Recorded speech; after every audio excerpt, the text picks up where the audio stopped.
Hello, everybody. Happy Wednesday. I hope you all are having a great week. I know it's an interesting one for those of us who are experiencing the American election. But anyway, wanted to pop in here for our weekly sesh. I'm going to check to make sure that I can see and hear myself. I'm in a new spot in my house today, trying out different lighting because now that we've got daylight savings time here in the East Coast, I can't see a thing because there's so much glare through my window in my office now. But it's kind of a nice little change of pace being in my kitchen. So let me see if I am on here live and if you can hear me. I just want to make sure. There we go. I am there. Okay, awesome. So because of this new setup today, I probably will be looking down a little bit because, again, not always able to see comments and things like that as they roll in. So anyway, I see people starting to pop in. If you are joining me live, say hello. Hey, Mazurk, you know the routine. Give me a thumbs up, give me a heart. Let me know that you're here.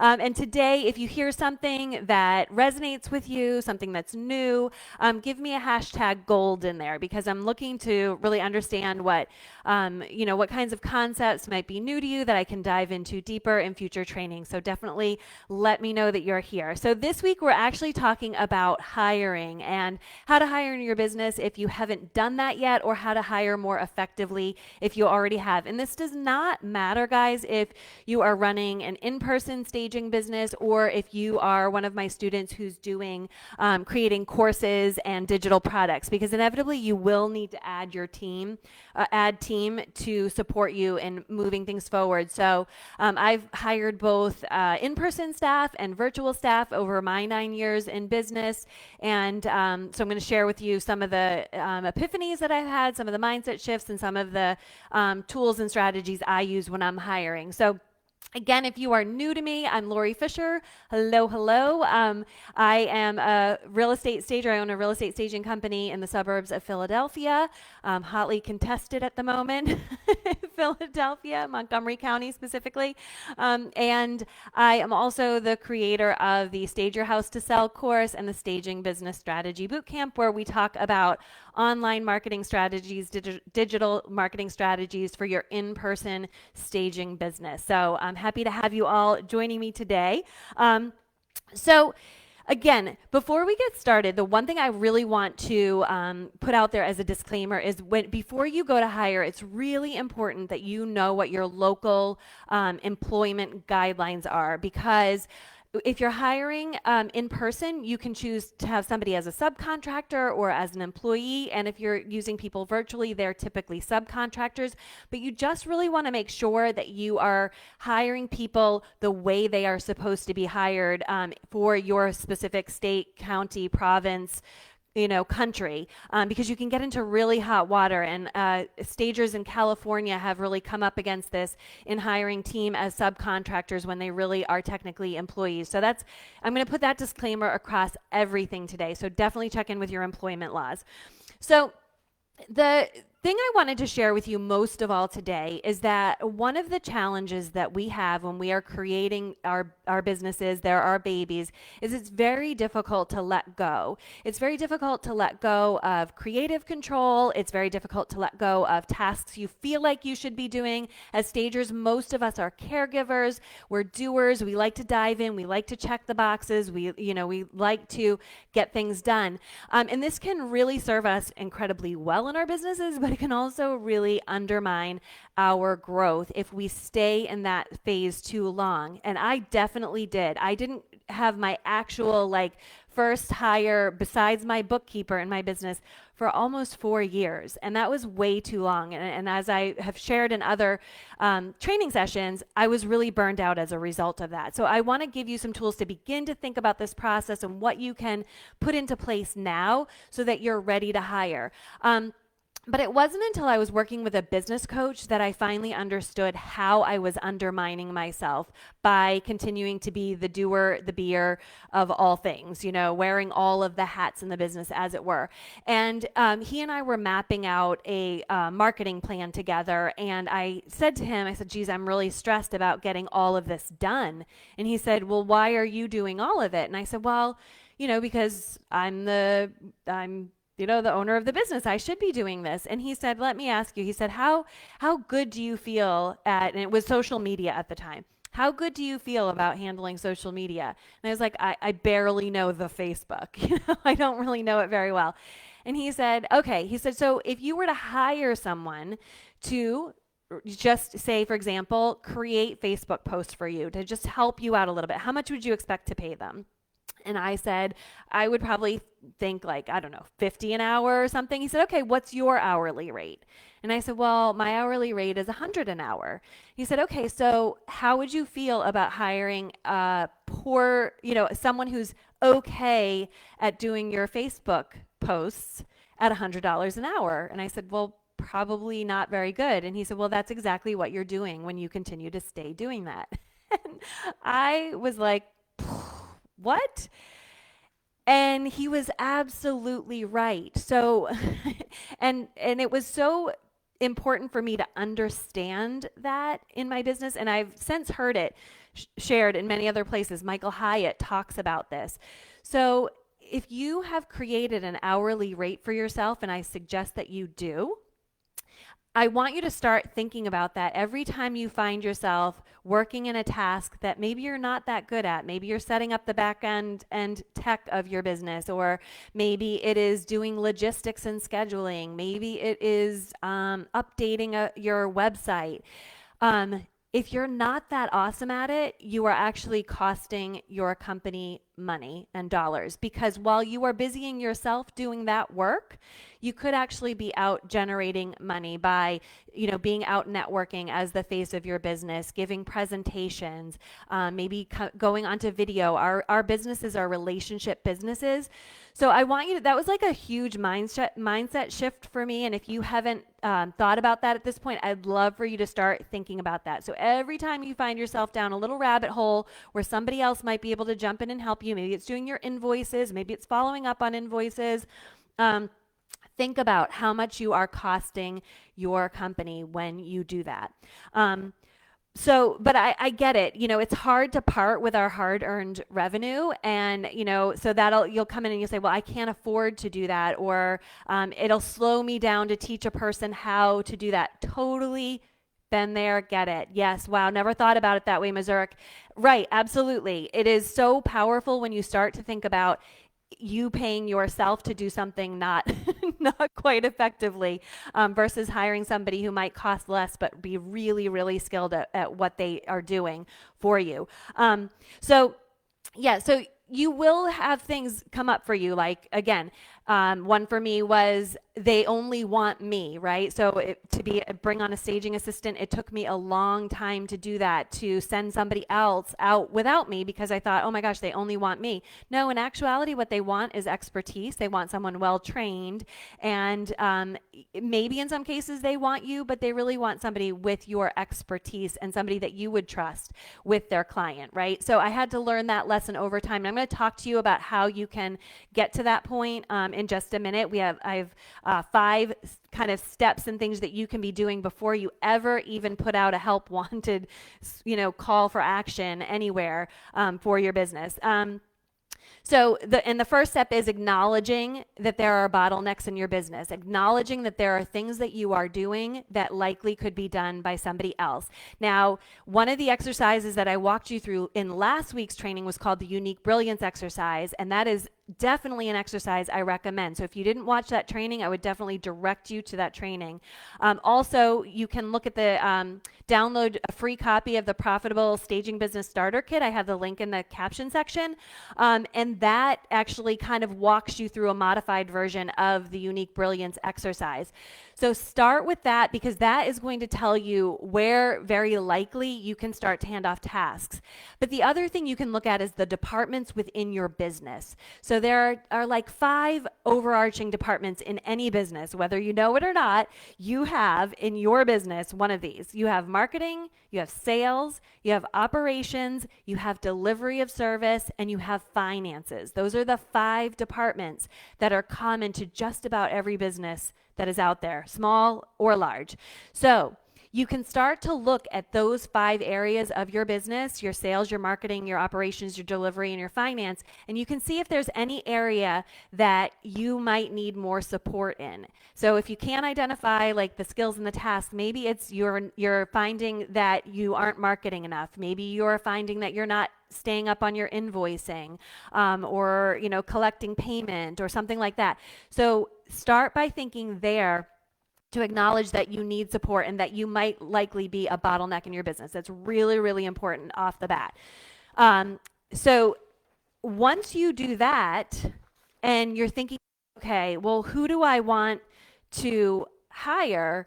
I had a friend who like walked me through all of these steps once because this wasn't available to me when I was looking to hire. We didn't have as robust of training programs in our staging industry. So I had a friend who was from a completely different industry who walked me through these next 4 steps so that I could hire really, really well. And I did. After I stopped hiring myself because I was a horrible hire, I started hiring really, really well. So the first thing was she wanted me to describe what I'm calling the secret crush of your employee, like your employee's secret crush. And she had me write down on an index card exactly what I wanted that person to be like. Obviously, I wanted to know what their role was in the company. I wanted to describe what the hours were that they worked, how they were, like what was their temperament, what was their personality, were they cheerful, were they happy, were they capable, were they confident, were they curious, were they willing to learn. She had me write that down on an index card, and then she recommended that I read it every day. Now, these are called goal cards. If you're not familiar, GOAL. It took me, I thought they were gold cards when I first started hearing about this concept, but it's a goal card. It's a goal card for your ideal secret crush of an employee. And the purpose of reading it daily is because, kind of woo, little out there, is that you begin to manifest that person into your life by focusing on that exact set of skills. So it was really interesting because about 2 years after I hired my administrative assistant, Catherine, whom I adore, you've all probably seen her popping in here. She's my girl. Love her so much. I found my goal card that I had written before I ever hired her, and I read it to her. I said, "This is who I was looking for. Tell me if it sounds familiar." And it completely identified her and who she is and how she operates within my business. So it was really kind of cool to see that. So you want to start with that. And in doing that, what you're also mapping out is what you want them to do and how frequently you want that person in your business. So start with that. Describe your secret crush of an employee. Write it down and read it to yourself. Then what you need to do is you need to get out of your head. Right. So one of the big problems we have is when we start working with team and we bring them on board, it's hard for us. It slows us down because we need to like get everything that we know into their brain. Right. And so Brooke Castillo, I love how she says this. She's like, the simplest way to get what's in your brain into someone else's brain is to document it. And this was the advice that my friend gave me. So she recommended that I started to document the exact processes that I was looking for this person to fill for me. So, for example, in the case of my administrative assistant, I wanted her to work 3 hours a day, and I had my hours 9 to noon that I wanted her to work, at least in the beginning until I got to figure out we got to figure out a rhythm. And I very specifically wanted her to answer those phones because typically I had appointments in the mornings. I wanted to answer the phones. I wanted her to answer them in a specific way and gain specific information from the calls. I wanted her to manage my calendar. So in order for her to manage my calendar, I had to have identified when I was available for appointments, when I was not available for appointments, when could things be scheduled back to back, like all of those little steps. You want to start documenting them because right now you probably have some of those in place. So even if you're hiring a virtual assistant, for example, I'll give you an example of what we do with these training sessions and what we had been doing with them and before I hired someone.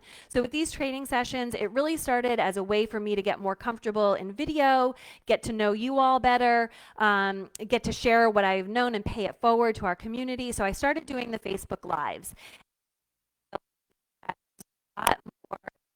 Do in order to make sure that people could see these lives. So an email each week to notify everybody. Then what I wanted to do was I wanted to make sure that we were the home shops and education Facebook group. I wanted to, once these Facebook Lives were done, I wanted to upload them to YouTube so I could create a YouTube channel. So what I did was I went through and I said, okay, here are all the steps I have been taking. And I created a document where it goes right through how to set up the event. It's the title, it's the date and time, it's literally every box to check when you're setting up an event in Facebook. Then it listed, the next thing was after the Facebook optimize, turn on the captions, optimize keywords. Here are the keywords. I have all of that in a document, and every week, and it has like even the description of the event. Every week, one of those is created for one of these training sessions. And I know that sounds like a ton, and it really is. And we were doing that, kind of growing that system. And then when I wanted to hire someone to take that over, the beautiful Renee, I don't know if she's on here today, but Renee is now doing all of that for us. So, which we'll give you the link next week, I believe. The channel will be up and ready, and all of these training sessions will be on our YouTube channel for you to consume, to binge watch, especially since I feel like we're all running out of Netflix, at least I. So that's what you want to do. You want to start documenting your processes so it helps you get that eventually it can get into theirs. And then the cool thing is when you have somebody who works with you for long enough, they can begin to create systems for you. Like my assistant, Catherine, she does bookkeeping for me. That was one of the things I needed her to do was invoicing. So she does all of our invoicing, and she does a lot of our ordering for design clients and things like that. So she's been creating what that system looks like. And we have a pretty clear system for what all of that goes on. So if she's ever out sick, I know exactly what to do, on and on. So you want to start documenting. So first up is acknowledging the that there's a bottleneck and identifying what the bottlenecks are, where you might want to hire. Describe your secret crush, document what you want to have done, and then just before you put out your help wanted, as it were, I want you to create kind of a velvet rope and have a bouncer at the door, okay, of your time. This is really, really important. When I first started hiring for staging assistants, I was really fortunate. My first person I met with, amazing, hired her. She's still with me to this day, 5 years later. What happened after that was when I would say, hey, we're hiring, and put a little post out on Instagram or Facebook, or I'd go into a virtual assistant group looking for help with something virtually. I would put out a job description, and then I would get flooded with people who wanted to schedule calls. And so I would schedule calls. And then I would have calls with people who were, at least in the case of the in-person staging business, still working full time, wanting to go, kind of help out on the weekends and evenings. We don't work on weekends in our business typically. So I was spending a lot of time kind of sifting through people. When we changed to this new system, a million times better, by creating a red velvet rope and having a bouncer at the door, it has protected my time. So what is that? It's an application process. We now have a Google form that we created for our staging business, and then I riff on that for my virtual support. And that application requires the person to take, we have right now, 3 personality assessments that are all free to them, but they have to take them and attach the results. They have to answer a series of questions and scenarios, like what would they do in a certain scenario? What would they do if this came up? Then they have to go through and we share our core values, and then they have to write about how they believe they are a candidate based on our core values. So before I ever have a phone call with somebody, they've had to take those steps. Now, yours doesn't have to be that complicated. When I first started, I just requested a resume and a cover letter, and you'd be amazed at how many people do not send you a resume and cover letter. That right there automatically is a no. I also would ask them to get that back to me. After I had a call with them, I would ask them to get back to me another deliverable. It could have been a mood board in the beginning for a staging assistant, or it could be a sample of writing for somebody who I wanted to work with for social media. and I would want it back within a certain period of time. You'd be amazed at how many people did not get that back in the allotted time. That's a no. So you can start to sift through people before you ever get on the phone with them. And I think this is really, really important because your time is super valuable, and obviously hiring is really important. And you don't want to be prevented from getting to like the secret crush, your dreamy employee, because you're sifting through so many other people. And I have to tell you, it's really interesting. Last year, we were looking to hire, and so we set up an even more sophisticated system where somebody had to request our application. So we got them onto an email list, and that would automatically send them the application. And it was so fascinating to see how many people we had who requested the application. It was like 50 people requested the application in like the first day. We had one person who returned the application with everything that was requested, all additional documents.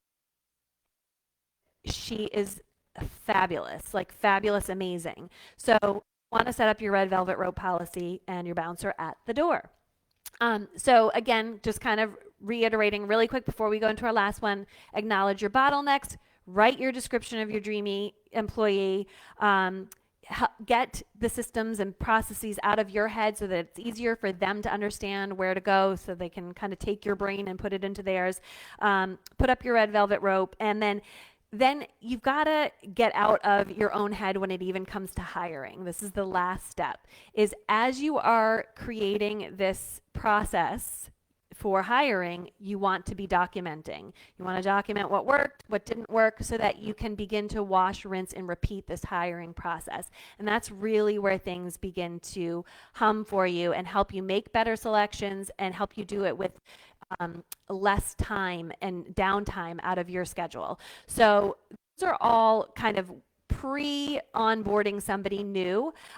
We are not diving into how to delegate in your business next week. We're actually talking about how to set up boundaries around the holidays because I thought it was really timely, but we'll be diving back in to kind of working with team in the future. But again, just want to say this is perfectly relevant whether you are running an in-person operation or if you are doing everything virtually or if you've got support that's in person and virtual, because even for my in-person business, I have my guy who does my web updates, and I have somebody who helps me with creating some of those forms and things like that I was talking about. So again, take this information. I hope that it's helpful. Let me know. I don't see any comments coming through. Never heard you hire. I heard never hire a mini me. You need someone else to help you. Yes, Missouri, hugely important. In fact, you want to sometimes people say it's better to hire somebody who is not like you at all.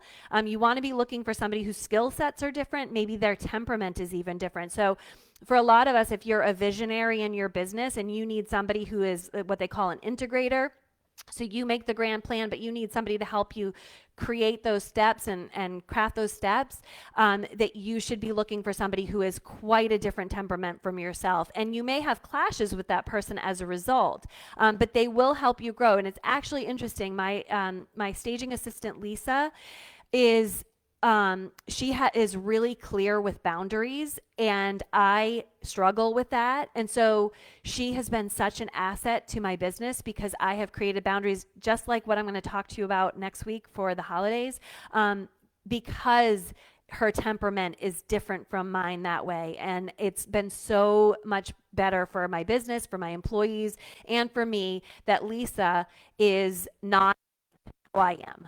Like, I want to jump into SOS mode all the time. So that is such a great point that you definitely do not want to hire a mini you. Awesome. Great. All right, everybody. I don't see anybody, any other comments popping in, but if you put any comments in there or questions after the fact, I always pop in and say hi, and I'm just happy to have you here. And then, next week we'll be talking about holidays, or boundaries around the holidays, and any special downtime, even vacations and all of that, because it can be really tough to go away in your business if you don't set some boundaries ahead of time. So, hey guys, have a fabulous rest of your week. I'm sending you big hearts. Love to everybody. Bye.